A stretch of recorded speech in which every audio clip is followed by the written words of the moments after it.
72 حوروں والی بات نہیں بتائی کہ وہ 72 حوروں کا جو بتایا گیا ہے مردوں کے لیے وہ کیا ہے، کیا وہ عیاشی نہیں ہے؟ وہاں پہ اور تو کچھ نہیں بتایا کہ نہ شاپنگ مال ہے نہ لائبریری ہے، عورتوں کے لیے کیا ہے؟ فار ایگزامپل میں بہت اچھے کام کرتی ہوں، سارے اسلام کے رول فالو کرتی ہوں، میں جنت میں جاؤں گی، مجھے وہاں کیا ملے گا؟ آپ جنت میں ان 72 حوروں کے سردار ہوں گی، اور جو شوہر آپ کی زندگی میں تھے وہی شوہر آپ کے وہاں بھی رہیں گے۔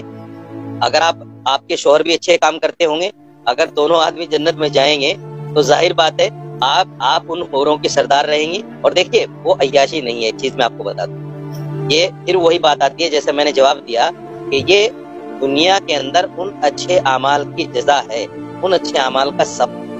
وہاں عیاشی کا تصور بھی نہیں کر سکتا آدمی۔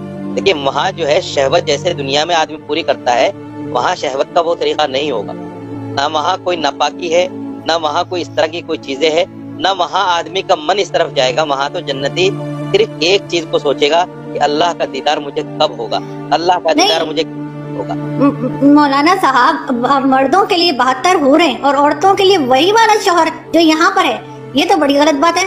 عورتوں کو بھی تو کوئی چوائس دیجیے نا، عورتوں کے لیے بھی کوئی اٹریکشن رکھیے، کیا عورتوں کا دل نہیں ہے؟ یہ کیا بات ہوئی؟ عورتوں کے لیے وہی شوہر، اگر شوہر کے ساتھ نہ بنتی ہو بے شک بہت دیر کو، لیکن اس دنیا میں شوہر نہ پسند ہو، کسی طریقے سے اس کے ساتھ جو ہے گزارا کر لیا، وہاں جا کے پھر وہی گلے پڑ جائے گا، یہ تو عجیب سی بات ہے۔ اور آپ لوگ 72 حوریں لے کے گھومیں گے، اور ہمارے تو مولوی بہت کہانیاں بتاتے ہیں 72 حوروں کی کہ کس طرح کی ہوں گی، ایسی حسین ہوں گی، ایسی ہوں گی، تو مطلب یہ تو بڑی ناانصافی ہے۔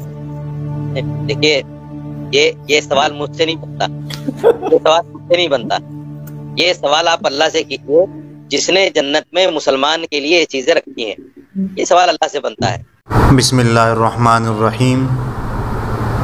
آپ نے اس خاتون کی باتیں سنی جو کتنے جرأت اور بہادری کے ساتھ اللہ رب العزت کے اوپر اعتراض کر رہی تھی کہ اللہ تعالیٰ نے جو جنت میں مردوں کے لیے حوریں رکھی ہے اور اسی طرح جنت میں نعمتیں ہیں جو مردوں کو حاصل ہیں، تو اس نے اعتراض کیا کہ جب جنت میں مردوں کو حوریں ملیں گی تو عورتوں کو کیا ملے گا؟ سب سے پہلی بات تو یہ ہے کہ جو شخص اللہ رب العزت کے عذاب سے بچ گیا تو یہ سب سے بڑی کامیابی ہے۔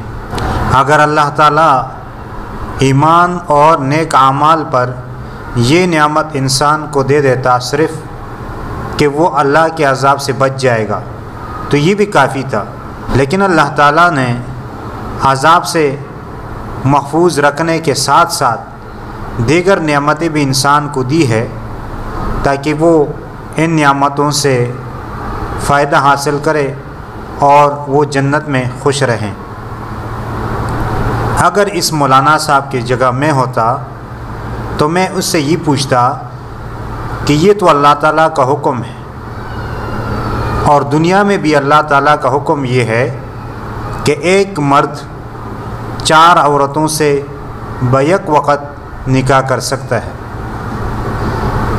اور اگر آپ کو اعتراض ہے کہ مرد کو زیادہ یہاں پر فائدہ ہے اور عورت کو کم، تو پھر آپ اس پر بھی اعتراض کریں کہ جس طرح ایک مرد کو 4 شادیوں کی اجازت ہے تو اسی طرح ایک عورت کو بیک وقت 4 شوہر رکھنے کی بھی اجازت ہو۔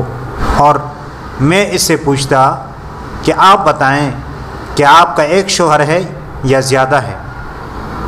اگر یہ کہتی کہ ایک ہے تو میں پوچھتا کہ آپ نے کیوں رکھا ایک؟ تو یہ جواب میں یہی کہتی کہ یہ اللہ کا حکم ہے اگر یہ مسلمان ہے۔ اس کی باتوں سے تو مسلمان ہونا ظاہر نہیں ہو رہا، کیونکہ جو مسلمان ہے وہ اسی طرح باتیں نہیں کرتا۔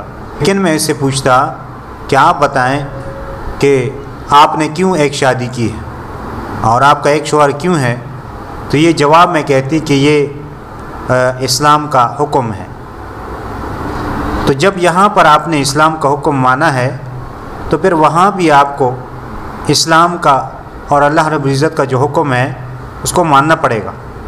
باقی اللہ تعالیٰ سے دعا ہے کہ اللہ تعالیٰ ہر مسلمان کو اسی طرح گھٹیا باتوں سے محفوظ رکھے، اور اللہ تعالیٰ تمام مسلمانوں کو ایمان کی دولت سے مالا مال فرمائے اور ان کی ایمانوں کی حفاظت فرمائے، اور ان کے منہ سے ایسی بات نہ نکالیں کہ جس سے ان کا ایمان چلا جائے۔